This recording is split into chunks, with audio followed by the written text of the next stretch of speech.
Og her der går starten så i Legend Car Cup Heat 1 til forårsløb på FDM Jyllandsringen. Jeg starter 11 og får lavet en rigtig fin start. En lille smule udspil, men kommer ellers hurtigt ned mod første sving.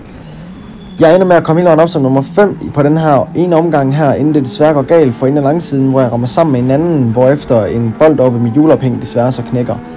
Det kan I se i sidste videoen, men ellers så kommer jeg rigtig fint afsted her. Bremser meget sent ned mod publikums langsiden, overvejer at gå indenom her, vælger at blive bagved.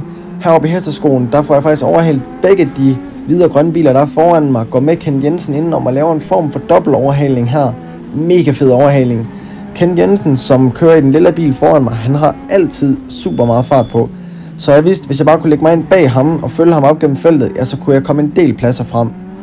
Her der kører vi ud på det nye stykke, og jeg prøver at hænge i ham så godt jeg kan. Jeg kan godt se, at han har masser af fart, så det er bare med at hænge på. Jeg kommer meget tæt på her. Han overvejer at gå lidt indenom. Jeg er lidt i tvivl. Skal jeg gå med den sorte? Skal jeg gå med Kent Jensen i den lilla? Hvad skal jeg gøre? Jeg vælger at gå med Kent Jensen indenom. Det viser sig at være den rigtige løsning. Kent Jensen han parkerer lidt ham den anden her, og så er jeg altså allerede en plads fremme. På den her ene omgang er jeg gået fra en 11'er helt op på en 8'er, så jeg har taget 3 pladser. Og nu er det altså bare med at komme fremad. Vi kører ud på opløbsstrækningen her og skal ned mod langsiden.